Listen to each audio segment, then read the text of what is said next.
Adam, thanks for coming on. I really appreciate you taking the time to have a conversation with me. Would you mind telling us a little bit about yourself before we get started? Yeah. So my name is Adam Lloyd Johnson. I've been using my middle name more and more because I'm finding out there's a lot of Adam Johnsons in the world, and the most famous one is a professional soccer player in England. But unfortunately, he's currently serving prison time for having a relationship with a minor. Oof. So the last thing I need is people to search for Adam Johnson and see Adam Johnson currently in jail for. So yeah, my middle name is Lloyd. Just think of Dumb and Dumber Lloyd, probably the most famous Lloyd. But that's me, Adam Lloyd Johnson. Cool. So I am an atheist, by which I mean I believe that all of the evidence that we see in the natural world is best explained by some kind of a natural force or something. Why would you prioritize a God explanation for anything? Essentially, what arguments or evidence do you think do indicate a God? Yeah. Well, like we talked before, when I first engage people in these sort of conversations, what I find uh, to be the best thing is to get to know one another as persons because I'm very committed to the idea that we can have these conversations in a friendly way. Unfortunately, I mean, it's kind of a trope, right? That you don't talk about religion or politics at a dinner party because they usually get feisty. And I just don't think they have to. So, one of the ways that I've found that helps folks stay calm and rational and just have a good conversation is to think of the other person as a person and not as a combative enemy that they're trying to defeat. So, one way I think that helps is to learn more about the person as a person and their journey. And so, if it's okay, I'd love to just kind of share with you where I've come from and how I've arrived at this point. Sure. Yeah, shouldn't take too long. But so I grew up here in rural Nebraska, and my experience just growing up was most everybody I was around in this rural community believed in God, um, though nobody ever seemed to talk about him. But as I got older and moved on to university, I went to the University of Nebraska. I wondered if it was one of those situations where it was just us rural farm folks who believed in God, and I would encounter the most educated folks, the professors, to all be atheists. And I did. I did have, several professors who were atheists, but I also had professors who were theists. So two of them that really stood out to me were Dr. Martin Gaskell. He was my astronomy professor and pretty high up in the field of astronomy. He served at the time, this is back in the 90s, but he served on the committee which decided where to point the Hubble Space Telescope. But yeah, so he was a theist. And then my philosophy professor, who is a world famous philosophy professor, he's at Notre Dame now, but he's been the president of the American Philosophical Association and the Society of Christian Philosophers, Robert Audi. He's done a lot of work in epistemology and moral intuitionism. So he was my philosophy professor at university. And so, coming from this rural background, going to university, I studied finance, mathematics, actuarial science. I worked as an actuary for 10 years after college, which it's called actuarial science, but it's actually more mathematics. So I was intrigued, this rural farm kid, um, to encounter very educated folks, some who believed in God, some who didn't. And I know it's not wise to believe something just because some educated people believe it. So I wanted to dig down deeper and understand why some educated people believed in God, why some educated people didn't. And that took me down a path. Again, this is the 90s, so the internet wasn't as robust as it is now. And unfortunately, at first, all I could really find was popular level stuff, mostly what's on the internet nowadays. And it was garbage. A lot of it, as you know, is ad hominem, theists and atheists just making fun of each other, just attacking each other, not really listening or having good conversations, just more of an us them, just fighting environment. But eventually, I discovered a community where atheists and theists were working together and having respectful conversations and dealing with one another's best arguments instead of just making fun of their opponent's worst arguments. So Is that community still around? it is, and the community that I'm referring to is philosophy of religion. So philosophy of religion departments around the world at universities. And so I wanted to join that community. I was working as an actuary. This is closer now to when I'm in my late 20s.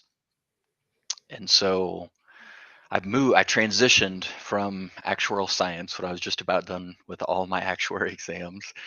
Um, I moved, I tried to move into this field of philosophy of religion. And long story short, I worked on my PhD in philosophy of religion. It took me 7 years because by that time I was married, 4 kids, and I could only do it part time. But I was very excited to be a part of that community and study what I thought were the best arguments for and against the existence of God. And my academic lineage then, I got my PhD under Greg Welty, and Greg Welty got his PhD under Richard Swinburne at Oxford, um, one of the most well-known theistic philosophers of religion over the last 20 or 30 years. So that's kind of my academic lineage of where I come from in my thinking. Um, so yeah, it was through that process then as I finally got a chance to really dive into this material and study the best arguments for and against the existence of God. Um, as I worked through those, I became convinced that there is a God, and learned a lot along the way. But yeah, that's kind of my story, and I can give you a summary of what specifically led me to conclude that there is a God. But that's kind of my background story, and I'd love to hear yours. First of all, I want to ask you about your name, though. Is your last name really Jump, or is that your YouTube name? Yes, unfortunately, it is my actual last name. Okay, where's that come from, or what's the history of? No idea. I don't really talk to my parents much. Okay. So my story was I was brought up in a Christian household, went to Catholic grade school, Catholic high school, had major depression my entire life Hmm. up until very recently, and prayed for God to help every day, morning and night. Didn't ever get the help I needed, and so I lost the ability to believe there was an all-powerful, all-loving being who was there watching over me. And that was I didn't become an atheist right away. I didn't know what the word meant until years later when I started to get into philosophy, researching philosophy, and learned about the Four Horsemen, Hitchens, Harris, Dawkins, Dennett. Hmm. Got into watching debates online, started to talk to professors, local professors, coffee shops, recorded the conversations, put them online, got some followers. People started to send me money, and now I do this full time. That's awesome. Yeah, I'm also able to do this full time now. So I was able to move away from my actuarial science career. I served as a pastor while I was working on my degrees, a Southern Baptist pastor down in South Carolina. But then in 2017, I joined an organization called Ratio Christi. So I work full time for a ministry called Ratio Christi that does this sort of thing at universities across the country. So we specialize in having these conversations, call it apologetics, whatever you want to call it, but presenting what we think are good reasons and evidence to believe that Christianity is true. And so I get to do this full time at the University of Nebraska, which is where I went 25 years ago. But I also have my own ministry on the side. It's called Convincing Proof. It comes from Acts 1:3, which says that Jesus presented many convincing proofs of his resurrection. So convincingproof.org is my website. And then I serve as an adjunct professor at a couple different schools, one in Kansas City and then in Germany. For about 5 or 6 years, my wife and I would live a month every year in Germany, where I would teach at a seminary there, and that was really exciting. That was a lot of fun. I'm mostly German myself, so I felt like it was a neat being being part of that culture for even if it's just 1 month a year for 5 or 6 years. Cool. Does Ratio Christie ever host like in-person debates with atheists and theists? Because that'd be really cool to do. Yeah, we do. So I organized a debate between William Lane Craig and Eric Wielenberg in 2018 at NC State. Had about 1,200 people show up. It was a huge turnout. And we turned it into a book. Rutledge picked it up and published it. I was the editor of the book and then authored the first chapter. And then we had, a transcript of the debate between Craig and Wielenberg. This was on morality, metaethics. And then we invited 5 philosophers, or six. We invited 6 philosophers, 3 atheists and 3 Christians, to write additional chapters responding to the debate. And then Craig and Wielenberg wrote concluding chapters responding to all their respondents. And so that was published. And then I've had some debates myself. Wielenberg is probably the atheist that I've engaged with the most, and I brought him here to the University of Nebraska, and him and I had a smaller debate here at the University of Nebraska.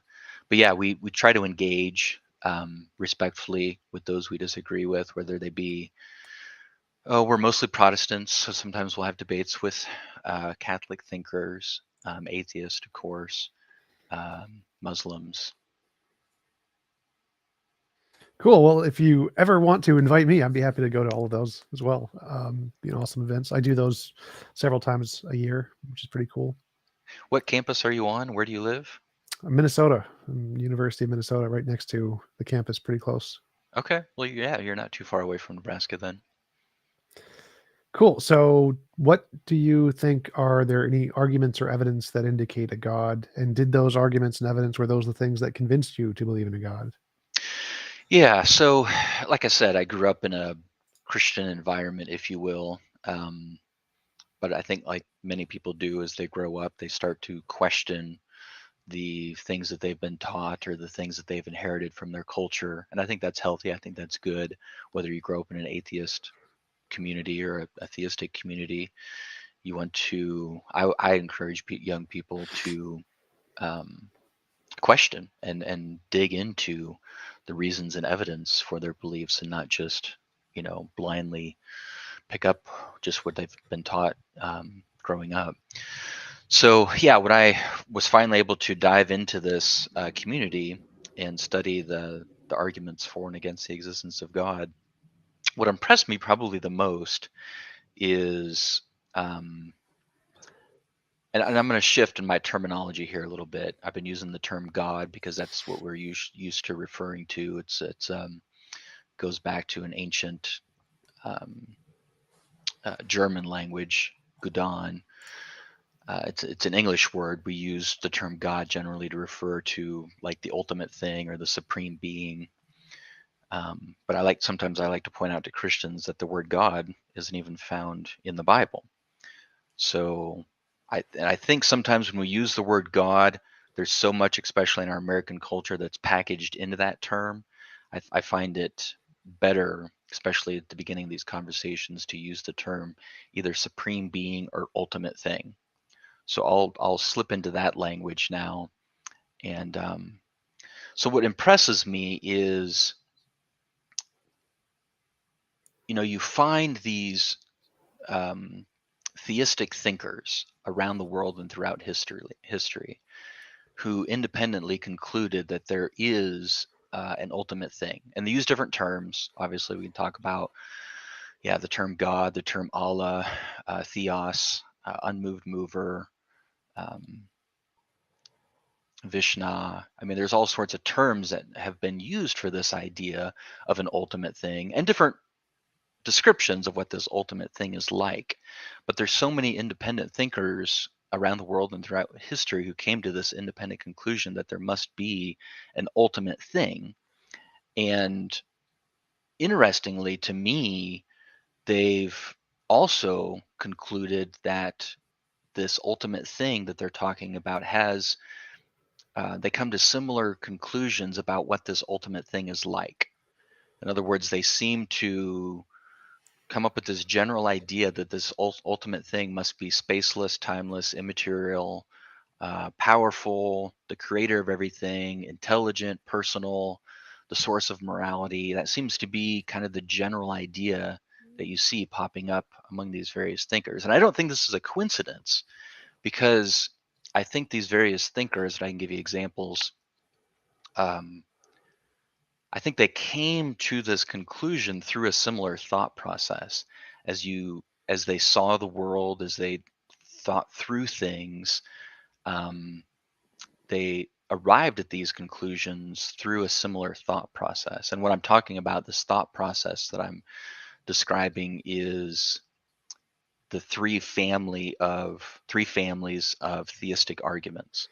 So first cause type arguments, design type arguments, and moral type arguments. So three families of arguments, and you find these arguments around the world and throughout history. This is um, a book I often recommend to folks that documents a lot of these arguments found around the world and throughout history. These three types of families of arguments, and it seems like those three types of arguments led then these theistic thinkers to this conclusion that there is this sort of ultimate thing um, out there.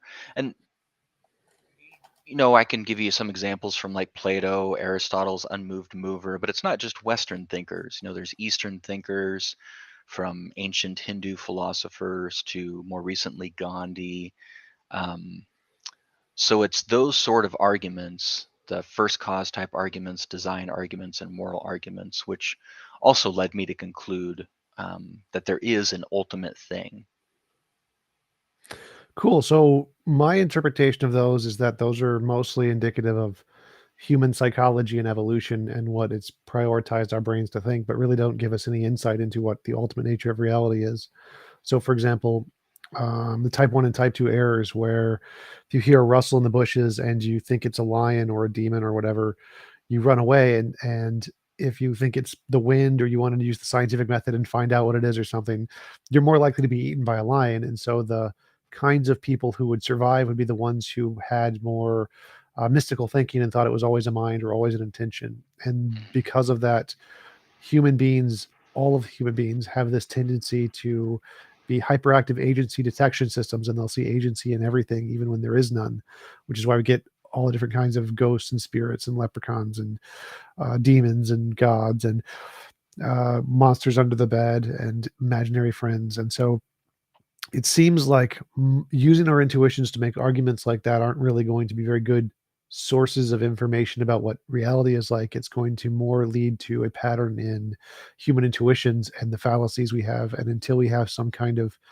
methodology to filter out those fallacies and biases and leave only what is rational to believe, then that method doesn't seem to be a reliable one, from my perspective, to give us any indication of what reality is actually like. Hmm.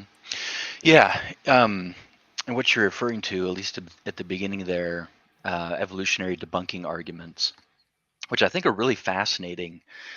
um, Evolutionary debunking arguments that, if our beliefs or a category of our beliefs um, were indicative of helping us survive more than they were selected by nature.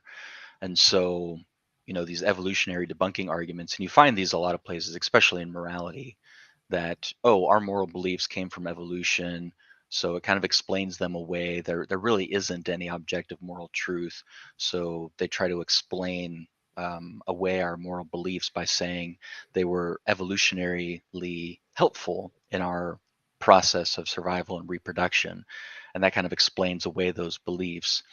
um, and I think,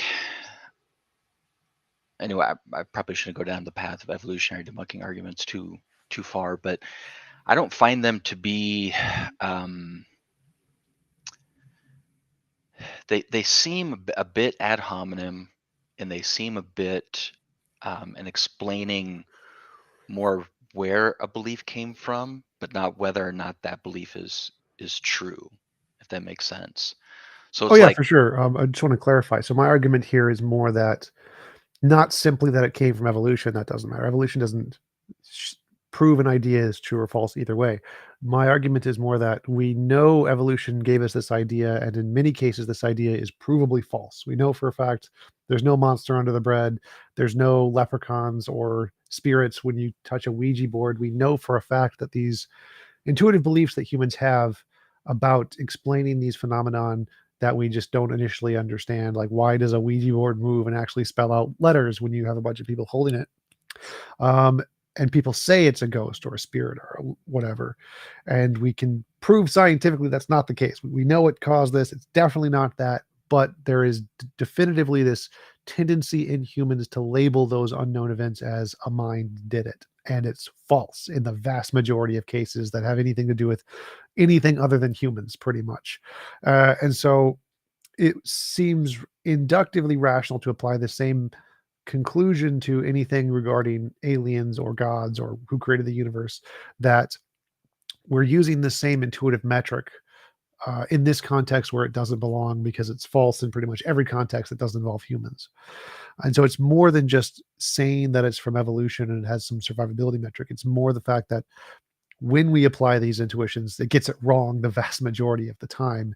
Therefore, we would need some more kind of justification in addition to these to make it reasonable to believe it in this case of the creating the universe.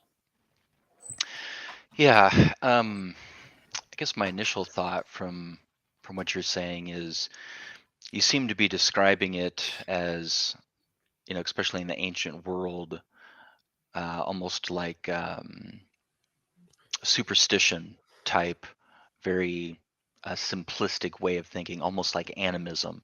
Like, oh yeah, there's some spirits in the trees, or almost in a superstitious sort of way. But what I'm referring to are more of the sophisticated arguments that, to me, don't have that same sort of superstitious simplicity to them. So, like Plato's arguments, Aristotle's arguments for an unmoved mover, and those don't seem to have the same sort of ring, to me at least, as a superstitious, rattling leprechaun behind the bush, or in the bushes. It's more of a sophisticated, complicated processing, trying to process what is the ultimate thing. Is there an ultimate thing, and what is that ultimate thing like? And that's kind of how ancient philosophy got started, right? So the ancient Greek philosophers, I think they were asking a lot of good questions. What is the ultimate source of things? From which does everything else come? And some of their initial answers were fairly simplistic, right? So you got the Well, classic. just sorry to Go ahead. interrupt, but just I'm not sure I see the difference here. Like, because if we take a pygmy tribe who hears a rustle in the bushes, thinks it's a demon, versus Newton, who says the organization of the rotation of the planets in the solar system is so complicated that only a god could set it up, the level of complication there, sophistication there, doesn't make any difference whatsoever, as far as I can tell. It's really more when there's something you don't know the answer to. Um, our tendency is to think it's a mind, regardless of whether it's a simple problem, an unsophisticated problem, or a very sophisticated problem. The same bias in human exists. And so I don't see why there would be a difference in the level of sophistication of the initial problem to the fact that our tendency to infer a mind would still be equally as much a bias that we have. Yeah. No, I guess I wasn't referring to the sophistication of the problem. I guess I was talking more about the sophistication of the arguments. So, for instance, if I've got somebody who, very animistic, superstitious, and uneducated tribe thousands of years ago, who was just running away from every ruffle in the bushes because they think there's, leprechauns or fairies. That's one thing to look at that and say, well, yeah, you can kind of see how that might develop via evolution, dismiss those kind of silly beliefs. But it's another thing when you've got, um, I would say, sophisticated thinkers like Plato and Aristotle who are putting forth philosophical arguments for an ultimate thing. I think it's more difficult to just brush those aside as just superstitious biases that they inherited. I think a person needs to deal with the arguments themselves and not just brush them aside as a, evolutionary superstitious thing, if that makes sense. Oh, absolutely. I totally agree. I'd say that My reason for believing it's evolutionary is because you can take the exact same arguments and change the noun to a non-mind, and you get an equally as compelling set of arguments. And that seems to indicate that it was purely a bias that people prioritize these as indicating a god versus a non-god. And so when I see these arguments, I'm like, well, that doesn't actually work for a god. I don't understand why people think this is evidence. It's like a broken compass that is somebody shakes it and it points north, like, look, this is the true north. And then I'm like, let me see that and shake it a little bit. Now this is north. Like, should I believe this is north? And so when I hear the theistic arguments, I find them to be uncompelling towards any particular direction, and that they can be answered equally as well or better by natural hypotheses than a God hypothesis. And that's why I think this is better explained by human bias. Well, I respect that, and I think that's the best way to argue or reason or just conceptually think through it is what is the best explanation for the particular evidence that we're seeing. So um, I don't know what your epistemological position is, but I lean more towards like a John Polkinghorne um, critical realism, where I think there is real objective truth out there, but I don't think that we can, as finite creatures, can come to an absolute certainty in our knowledge. And so we were kind of stuck with looking at the evidence and the reasons and making conclusions without absolute certainty. So there's always a gap there in our knowledge. And so, as you described, I would as well. Um, the conclusion I think we should come to is the most reasonable, or sometimes it's referred to as abductive reasoning or inference to the best explanation. So that's what I've done is I've looked at these arguments for and against God. But let me go back to so the ancient Greek philosophers, right? They're positing or they're trying to figure out, what's the ultimate thing? From which did everything else come? Earth, air, fire, water. Some of them were kind of simplistic. Democritus said everything is made up of atoms, which is pretty incredible for him to say that 2,500 years ago, 3,000 years ago. Um, Everything's made up of these small, tiny little particles. But I think they were asking the right question, and is that there's got to be an ultimate thing. So let me ask you that: do you think it's not reasonable? Do you think it's the best explanation of reality or being or whatever you want to say? Do you think it's the best explanation that there is some ultimate thing? I'm not calling it God, but that there is just some ultimate thing. It depends on what you mean by ultimate. Like, I think there must be some ultimate material that everything is made of. But if by ultimate you mean a necessary being that created all other things, no, I think that the best current explanation is an infinite regress. I'm happy to grant that there's a necessary thing. I don't think it would indicate a conscious being of any kind. But to me, the best explanation probably follows from physics, and the best physical explanations we have as infinite regress is the most plausible thing based on the evidence we have. Okay, and that's exactly where I was going with this. So that idea of an infinite regress. So I didn't quite understand your answer. So do you think that there is an infinite regress, or do you think that there is an ultimate thing?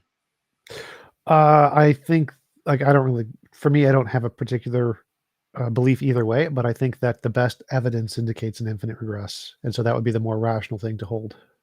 Okay.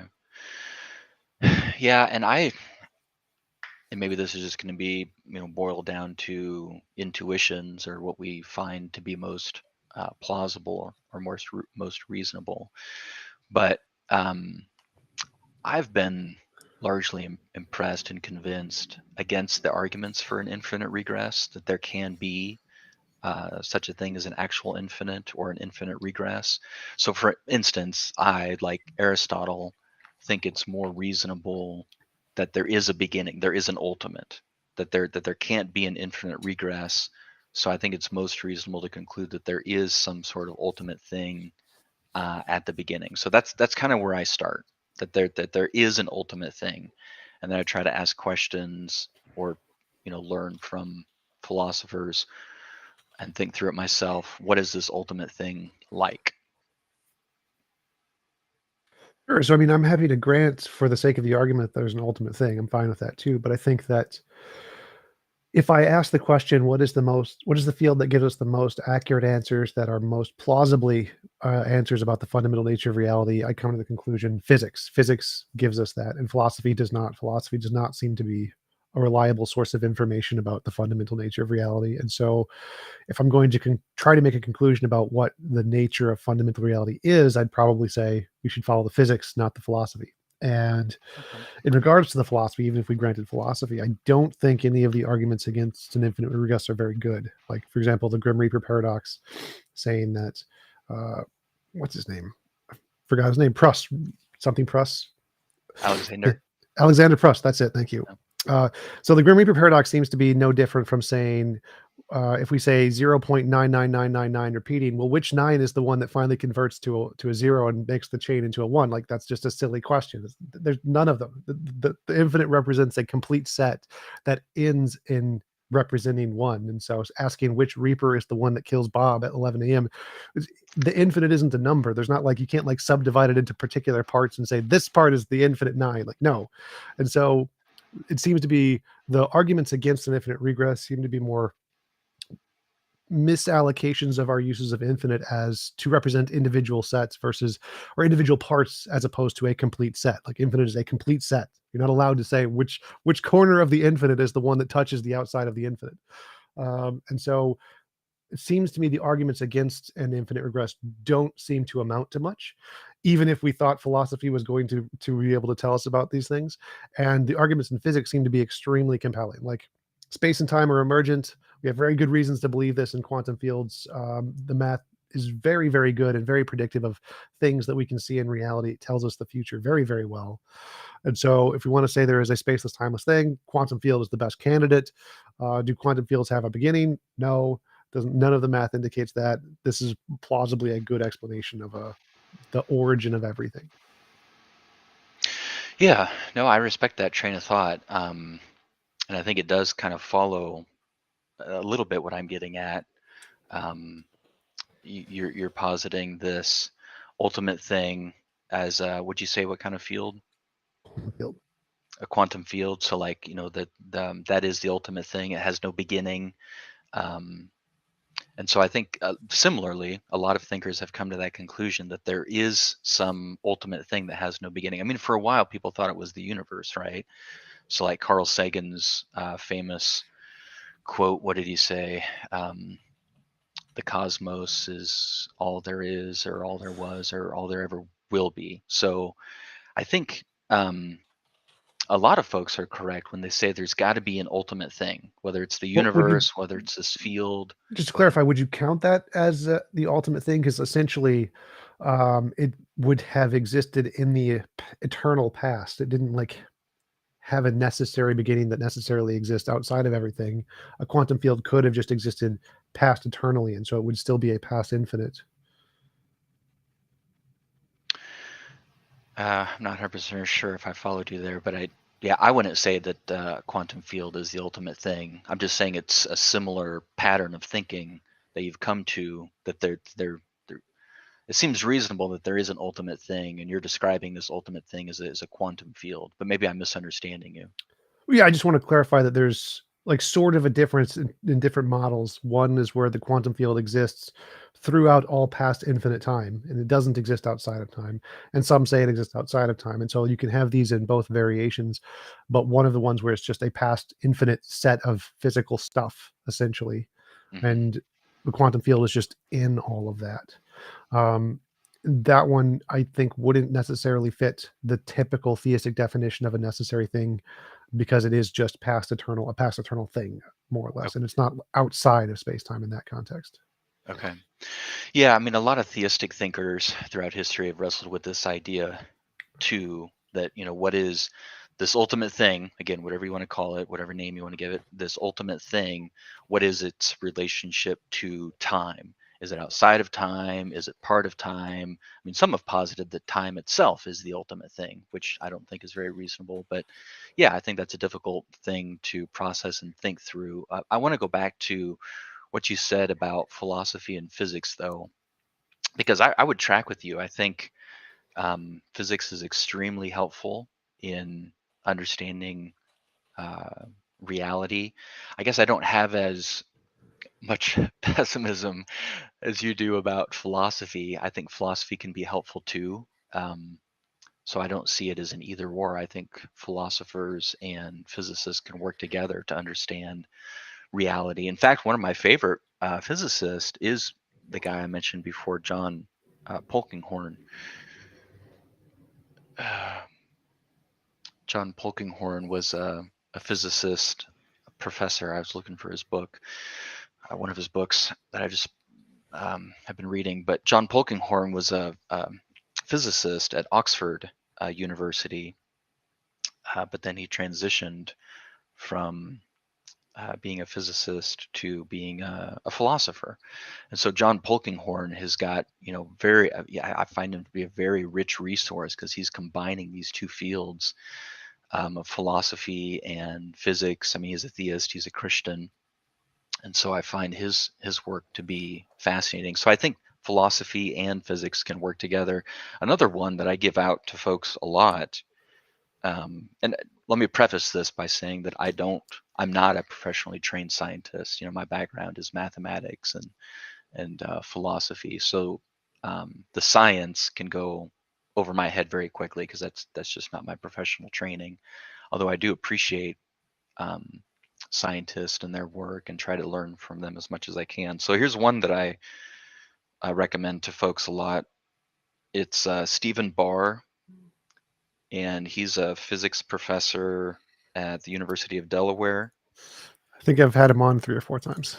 Is that right? Okay, awesome. I haven't He's met the him in. brother of the Barr who was a senator or big politician in America, right?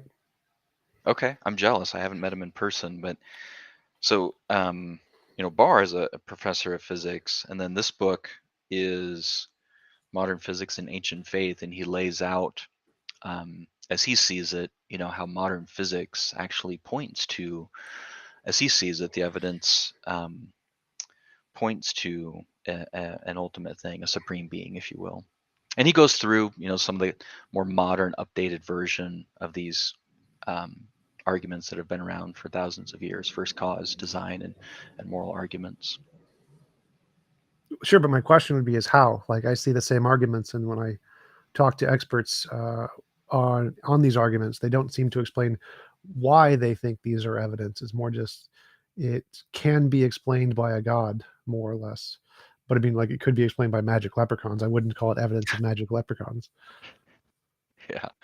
Well, I mean, yeah, I guess that's just life, isn't it? I mean, that's just life as finite creatures where um, we're trying to understand based on the evidence as best as we can what is true or what is real, and people come to different conclusions for various reasons. There's a lot of psychology behind that, I suppose, but um, Well, those are what I'm interested in. What are those reasons? What are the reasons that um, cause people to use these particular arguments to come to the conclusion that it indicates a god? Because it seems like it's provably doesn't. It seems like you can just show it's a broken compass. You can just like you can show that the Ouija board isn't actually indicative of spirits.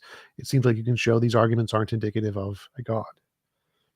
well, certainly. I mean, and that's why I'm so impressed with the philosophy of religion community, is because you have, good thinkers who disagree on this issue, and they are responding to one another's arguments and trying to craft, trying to understand the issue. So, I mean, the fact that people disagree, um, I don't think is indicative that all the theistic arguments have been proven um, wrong or silly or something to that effect. So I'm fairly convinced by these arguments. I find them to be, very compelling, that they're, first of all, that there is an ultimate thing, and then you start, using, because that's all the first cause arguments really get you, right? And a lot of Christians, that's why they don't like first cause arguments, because they're thinking, oh, I want an argument that's going to get me the God of the Bible or something. But that's not really what the first cause um, family of arguments are attempting to do. So I'm talking about, Kalam cosmological argument, Aristotle's unmoved mover, Leibniz's contingency. All of these are first cause arguments. There's got to be some ultimate thing, and then um, through other arguments or through just using abductive reasoning, to try to process what this ultimate thing would be like. That's how these various thinkers have come to this conclusion that this ultimate thing must be intelligent, because we see design in the universe.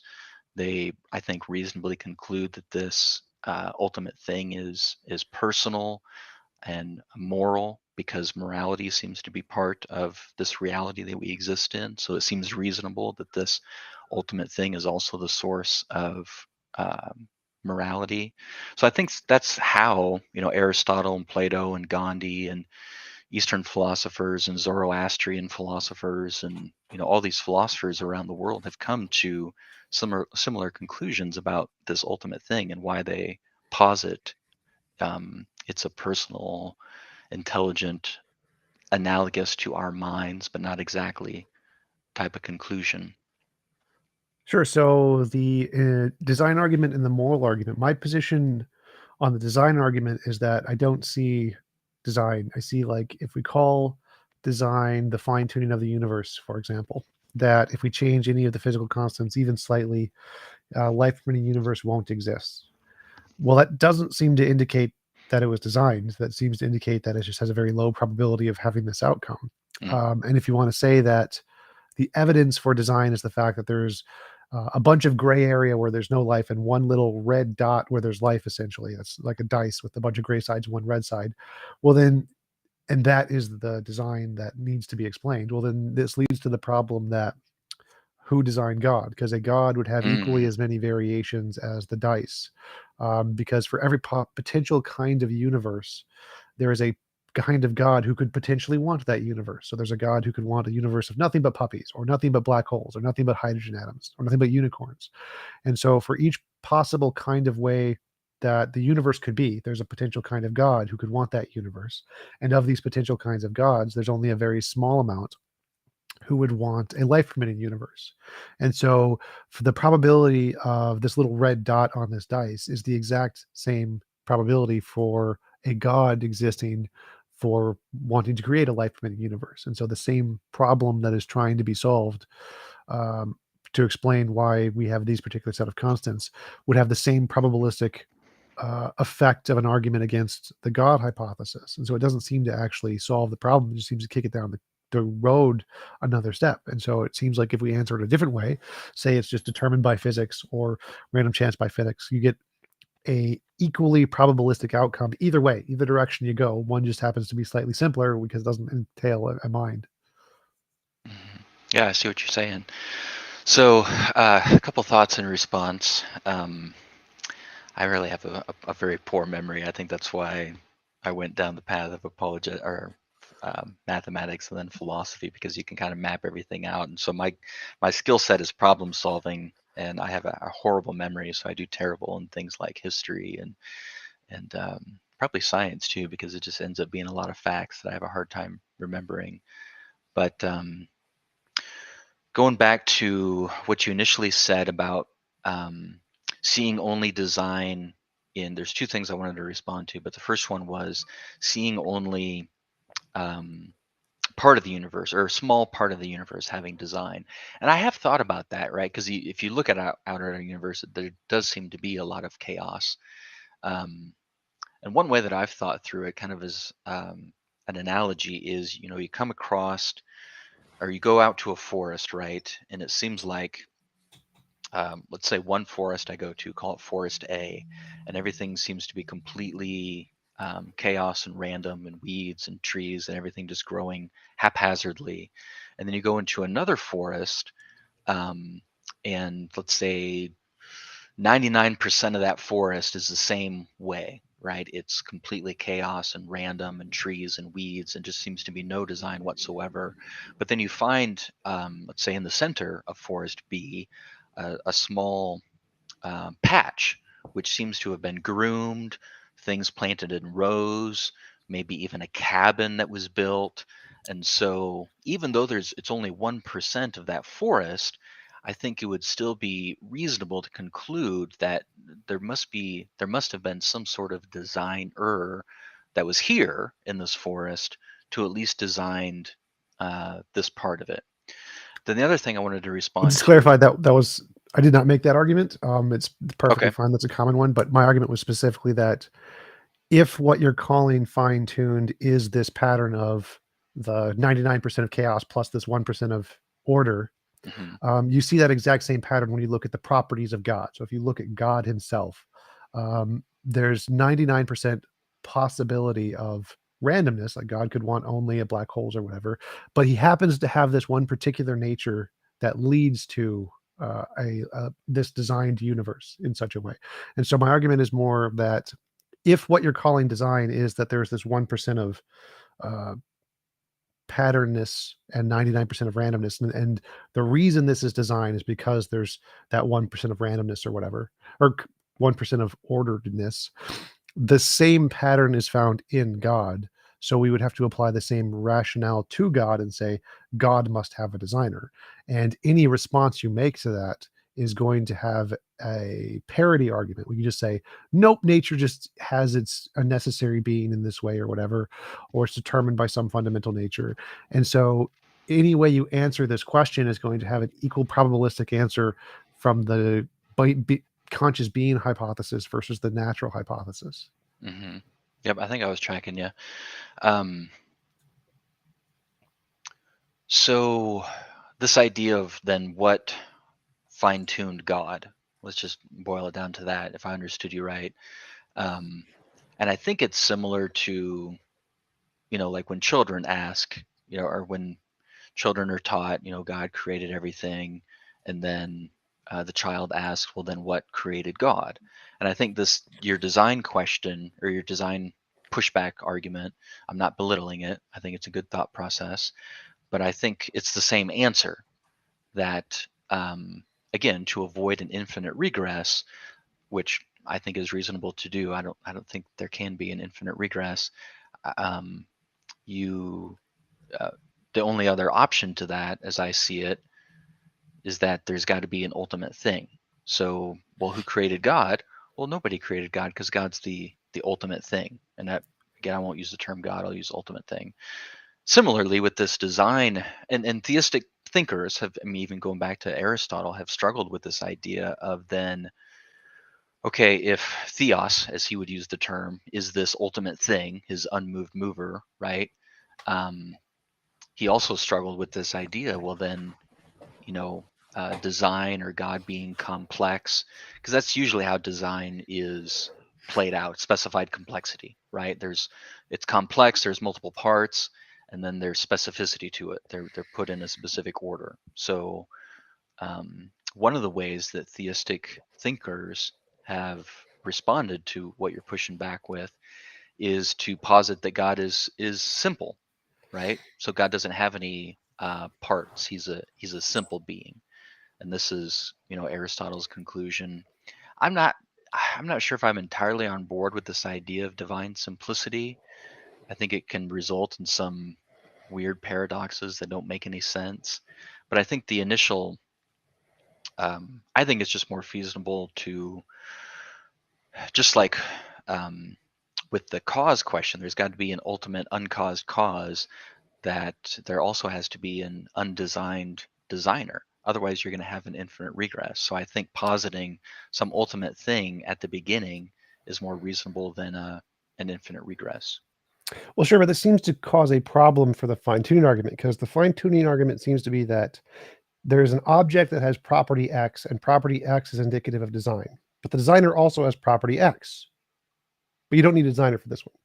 So now it seems like the argument that this thing is fundamental isn't this property X, it's some other property, simplicity or whatever property you want to add in.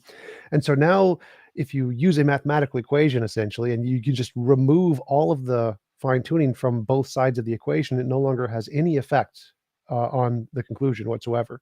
So if you say that this property X is of the universe is indicative of design, but God also has this property X, but it's not indicative of design, and you need some other property, then you can completely omit this entire argument from the what would be considered evidence whatsoever, because it doesn't in any way indicate design in both cases. You need some other property for it to be non. design indicative, and so really that other property is the only thing that matters, and this argument is just irrelevant. It does nothing. It seems like if you have that reply, then the fine tune argument is now completely worthless on its own. It's just irrelevant.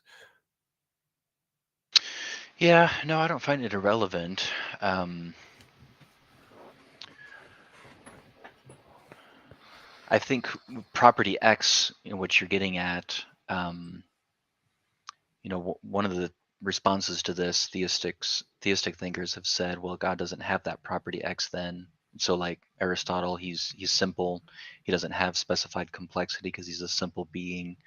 Um, Others have just said, look, the you can't kick the road down forever. There's got to be something ultimate, whether you call that the universe, let's say, Carl Sagan, or those who held to that, what's it called, that theory that the universe was the ultimate thing, right? They would just say, well, what caused the universe? Well, nothing caused the universe. What designed the universe? Well, nothing designed, because the universe is just the ultimate thing. There's nothing beyond that. Carl Sagan's, the cosmos is, was, all that ever will be. It just is.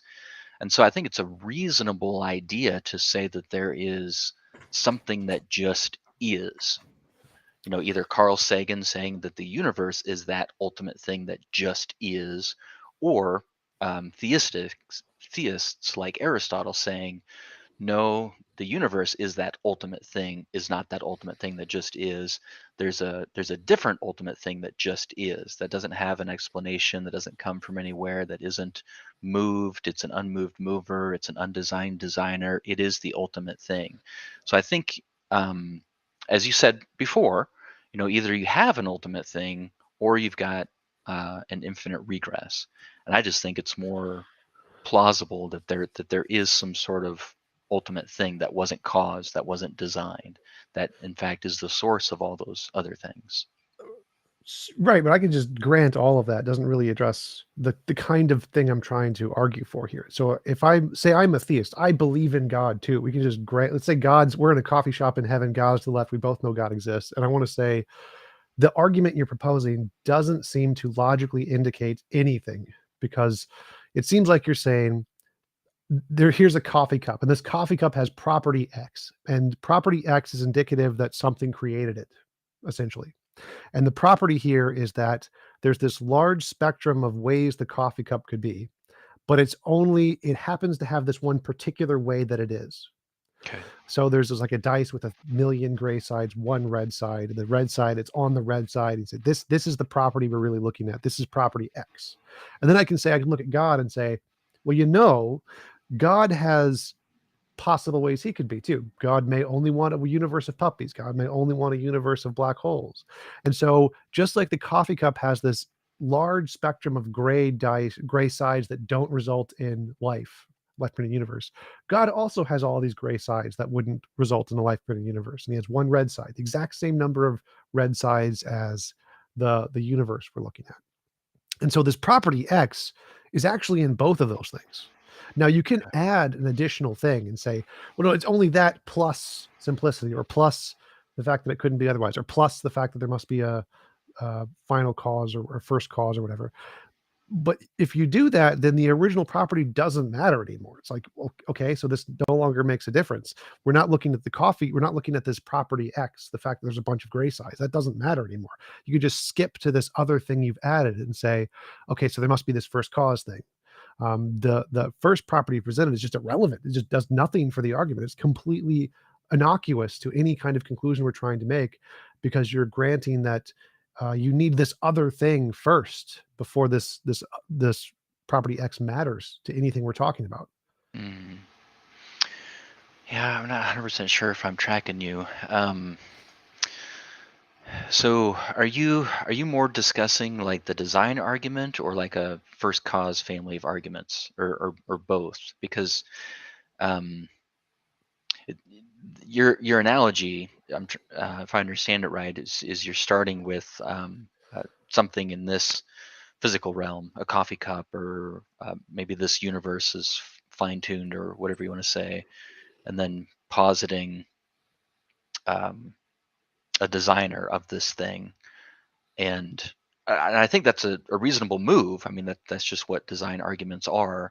But I guess if I'm starting with, a family of first cause arguments, whether it's contingency arguments, Leibniz or Aristotle's unmoved mover or whatever, if I'm starting with these first cause arguments, and I've already got an ultimate thing, right? I've got an ultimate thing that I'm starting with, a first cause, an unmoved mover, and then I'm asking questions about like what is this ultimate thing like?